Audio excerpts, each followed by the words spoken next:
میرے بہت محترم سامعین، جناب سید سرفراز احمد شاہ صاحب فقیر نگری میں شکر گزاری کے حوالے سے، ٹوٹل سبمیشن کے حوالے سے کیا فرماتے ہیں؟ فرماتے ہیں کہ حضرت علی کرم اللہ وجہہ کی ایک بہت ہی خوبصورت دعا مجھے یاد آ گئی، یا باری تعالیٰ میرے لیے یہی عزت کافی ہے کہ میں تیرا بندہ ہوں اور تو میرا رب ہے۔ اس سے بڑھ کر شکر گزاری کیا ہوگی کہ اس سے غرض ہی نہیں کہ اللہ تعالیٰ نے کیا عطا فرمایا، کون کون سی خواہش پوری کی، کیا کیا رحمتیں اور نعمتیں نازل فرمائیں اور کہاں محروم رکھا۔ اس سب سے غرض ہی نہیں، بس اسی کو کافی جان لیا کہ میں تیرے جیسے رب کا بندہ ہوں، یہ عزت ہی میرے لیے کافی ہے۔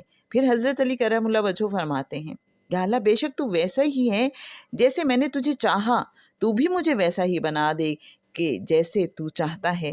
ذرا سوچئے، یہ بندگی کی انتہا نہیں تو پھر کیا ہے؟ یہ ٹوٹل سبمیشن اور انکنڈیشنل سرنڈر ہے کہ تو مجھے ویسا ہی بنا دے کہ جیسے تو چاہتا ہے۔ میرے نزدیک یہ دعا 2 حصوں پر مبنی ہے، پہلا حصہ شکر گزاری پر اور دوسرا حصہ بندگی پر مبنی ہے۔